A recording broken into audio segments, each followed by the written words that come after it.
श्री परमात्मने नमः। ओम श्री सत्य गुरुदेवाय नमः। देखिए ये बता रहे भगवान, यह है 12वें अध्याय का 12वां श्लोक। अभ्यास से श्रेष्ठ ज्ञान, और ज्ञान से श्रेष्ठ है ध्यान, और ध्यान से भी श्रेष्ठ है कर्म फल का त्याग। इसको इस श्लोक में क्या बता रहे हैं?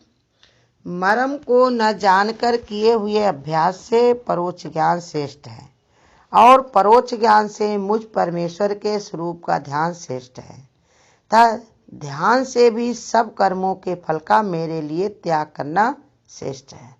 त्याग से तत्काल ही परम शांति होती है। ये बता रहे भगवान कि तुम भगवान के मर्म को नहीं जान सकते हो। भगवान ने क्या है, कैसे हमको हमारे अंदर क्या लीला रची है, कैसे बनाया हमको, ये हम नहीं जान सकते। लेकिन जो हमारा शरीर बन गया है तो किसके लिए? कि साधन धाम मोक्ष का द्वारा, जो मनुष्य का शरीर है इसी के लिए। लेकिन उन्होंने क्या तत्व डाले, कैसे बनाया, इसका हमको मर्म नहीं मालूम होगा। 5 तत्व से बना, 5 विकार से बना, और ये इतने सारे जो है इसमें गुण हैं, इतने सारे दोष हैं, इतने विकार हैं, ये सब चीजें हैं तरह तरह की 13वें अध्याय में बताया है गीता के। लेकिन हमको वो सब जानने में अगर हम बैठेंगे तो इतना हम जान नहीं सकते। इसलिए भगवान ये बता रहे कि तुम मर्म को जानने की कोशिश ना करो। मर्म को न जान करके परोक्ष ज्ञान से, परोक्ष हमारे जैसे गुरु हमारे बताने वाले हमको परोक्ष करके सब समझाते हैं कि देखो दादा भगवान ने हमको ऐसे ऐसे ज्ञान को सुनाया था। और परोक्ष ज्ञान से मुझ परमेश्वर के स्वरूप का ध्यान, गुरु ने परोक्ष ज्ञान ही बता करके जो उन्होंने हमको ज्ञान दिया अपने दादा भगवान का, गीता भगवान का, सबका समझाया हमको, उसी से मेरा ध्यान लगने लगा। जैसे गुरु कहते तुम उठते बैठते तुम जो हरिओम शब्द बोलते हो ये छोटा नहीं है। हरि ओम, हरि माने वही हृदय में रहने वाला परमात्मा, वो ओम परमात्मा, वो तुम ही हो, दूसरा कोई नहीं है। तुम अपने स्वरूप को भूल के बैठे हुए हो, इसलिए तुमको याद नहीं आ रही थी। लेकिन गुरु ने आकर के वही याद दिलाई, तो इसलिए बताया तभी तुम्हारा ध्यान थोड़ा बहुत जो लगता जिसका है, ये सब परोक्ष ज्ञान का ही गुरु ने जब हमारे ऊपर योग किया, हमारे ऊपर ध्यान हमारे ऊपर रखा, परोक्ष बातें सुना करके समझा के प्रत्यक्ष करा दी हमको, वही ध्यान हमको कराया, वही श्रेष्ठ है। ता ध्यान से भी सब कर्मों का फल का मेरे लिए त्याग करना श्रेष्ठ है। ध्यान तो तुम करना थोड़ा बहुत सीख गए हो कि भगवान से सब कुछ होता है, लेकिन उसको सब अर्पण करते हुए चलो, खाली होने की कला सीखो, तभी तुमको गुरु कहते तभी श्रेष्ठता आएगी, और फिर तत्काल ही तुमको शांति भी मिलेगी। सर पर चढ़ाकर बोझा शांति किसी को नहीं मिलती।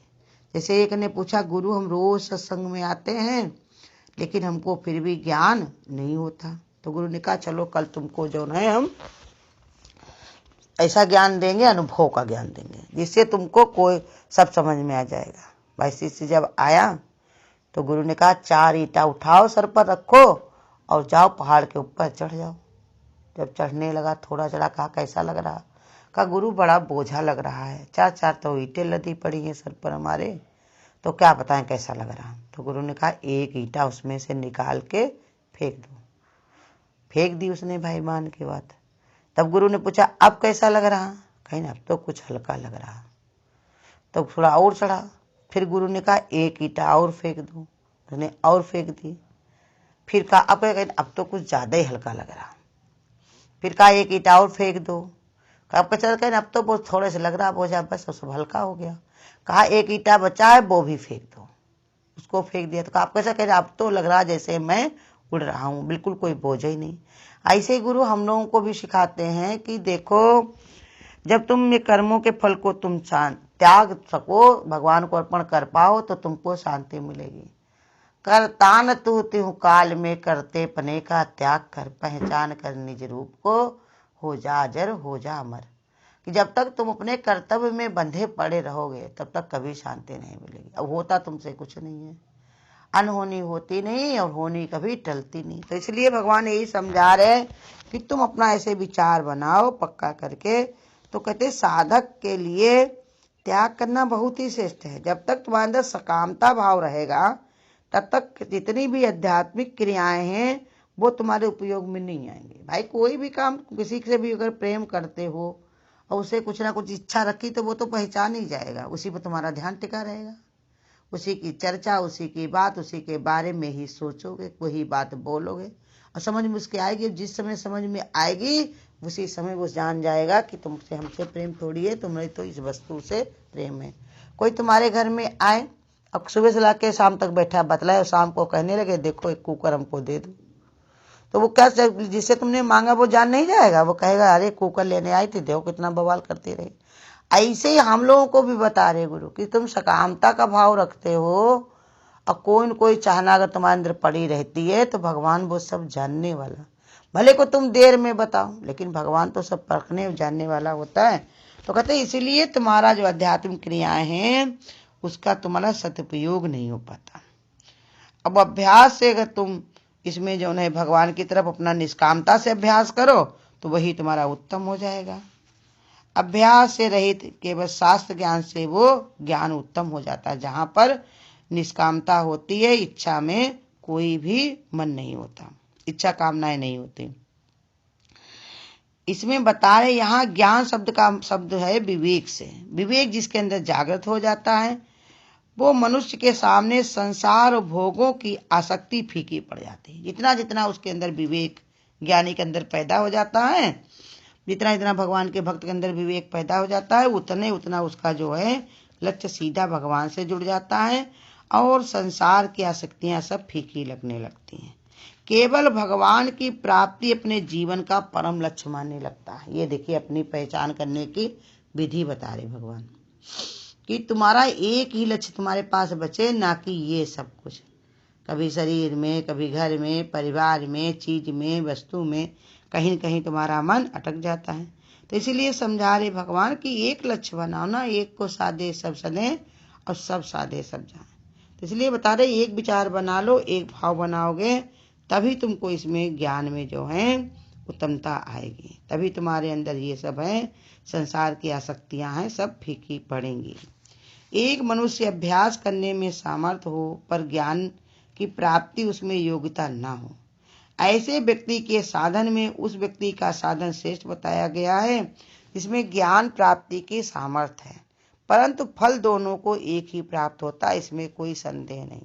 कहा कुछ लोग तो अपना ज्ञान प्राप्ति में सामर्थ्य होते और कुछ व्यक्ति ऐसे होते वो साधन बढ़िया नहीं कर पाते, साधन उनका श्रेष्ठ जब नहीं होता है और ज्ञान की प्राप्ति होती है। तो कोई बात नहीं, भगवान बता रहे कि साधन अगर नहीं है तो क्या प्राप्ति करने की उसके अंदर इच्छा तो है, अभिलाषा तो है, तो उसी के कारण उसको संदेह ना करे। जो उसको ज्ञान की प्राप्ति हुई है उसी से वो अपना निर्णय लेकर के उसी पर ही खड़ा रहे कि परमात्मा ही इर्द गिर्द सर्विर्द राम का डेरा, दुख लगे ना भाई। हर जगह परमात्मा ही परमात्मा विद्यमान है। ऐसी उसको जब प्राप्ति हो जाती है तो कहते उससे संदेह नहीं करना चाहिए। ज्ञान से श्रेष्ठ भगवान ने बता रहे कि ध्यान श्रेष्ठ है, क्योंकि जब ध्यान में आने, ज्ञान तुमको तो हो गया कि परमात्मा है लेकिन उसका तुम्हें ध्यान रहे, हर समय भगवान हर जरा हजूर है मेरे, खाली जबान तक न रहे, खाली तुम्हारी बुद्धि तक न रहे, ऐसा तुम्हारा विचार बन जाए कि एक पल भी भगवान हिलता नहीं है मुझसे सामने। अब वो तुम उसी का स्वरूप हो, वो तो तुम्हारे अंदर ही भरा पड़ा, अंदर बाहर। जैसे बताया कि जो कोई भी गागर है, घड़ा है, लोटा है, जब तुम भरने जाते हो सागर में, नदी में, तो लोटे में भी जल और बाहर भी सब जल। ऐसे ही ये शरीर भी हमारा है, अंदर बाहर सब जल ही जल, अंदर बाहर सब परमात्मा ही परमात्मा, और परमात्मा में ही समाएगा, पांचों तत्व पांचों शरीर में मिल जाएंगे। लेकिन ये बता रहे न जानने के कारण, अपने तुम विवेक न जागृत होने के कारण अपने को तुम दूर मान लेते हो। तो कहते दोनों का फल एक ही है। अगर साधन करने वाले व्यक्ति को अगर साधन उसका श्रेष्ठ है तो भी भगवान को पा जाता है, और अगर ज्ञान की प्राप्ति वाला ज्ञान के वे सामर्थ्य है, उसके ज्ञान की बुद्धि उसकी बनी हुई, विवेक जागृत हो गया, तो उसमें भी उसको परमात्मा की प्राप्ति हो जा सकती है। जिन महात्माओं के संग शास्त्र अध्ययन इत्यादि से आत्मा और परमात्मा का विवेक ज्ञान प्राप्त हो, श्रद्धा भक्ति निष्काम भाव के साथ वो अपने साधन में लगा हुआ हो, और जिस प्रकार अपने जीवन में भगवत प्राप्ति कर सकता है, उसी प्रकार केवल परमात्मा के साधन में लगा हुआ व्यक्ति ही भगवत प्राप्ति कर सकता। कहते जैसे कोई ऐसा संगति मिल जाए तुमको जो अपने लक्ष्य को भूलता ही ना हो, संत महात्माओं का संग करता हो, शास्त्रों का अध्ययन करता हो, आत्मा परमात्मा में जोड़ने का विवेक उसके अंदर हो। अगर ऐसा तुम्हारा संग मिल गया तो तुम्हारी ये स्थिति बनना बहुत ही आसान हो जाएगी। और हमारे तो गुरु इतना बताते हैं कि तुम किसी और को ढूंढने क्यों नहीं जाते हो, अपने को खुद ऐसा बनाओ, अपना विचार ऐसे बनाओ कि तुम्हें दूसरे की जरूरत ही ना हो। यहाँ भी फल भेद की आशंका नहीं करनी चाहिए। दोनों में जो व्यक्ति केवल ध्यान योग के माध्यम से भगवत प्राप्ति में लगा हुआ है, उसका साधन ज्ञान के आधार पर भगवत प्राप्ति करने वाले के साधन में श्रेष्ठ बताया गया। कहीं अगर कोई ध्यान के माध्यम से भगवान को प्राप्त कर लेता है तो जो साधन में लगा हुआ वो भी भगवान को प्राप्त कर सकता है। इसलिए भगवान कहते हैं सब श्रेष्ठ हैं। श्रेष्ठता कब आई है? क्योंकि जो भगवान से जुड़ गया वही श्रेष्ठ हो गया। देखो गीता में कैसे बताया, कोई आधा श्लोक पढ़ लिया तो कितना उसका उद्धार हो गया, पूरा अध्याय पढ़ता था तब भी उद्धार हो गया। जैसी जिसकी श्रद्धा होती है, कोई कम न कोई ज्यादा। भगवान के भक्त में कोई न कमी है न कोई ज्यादा।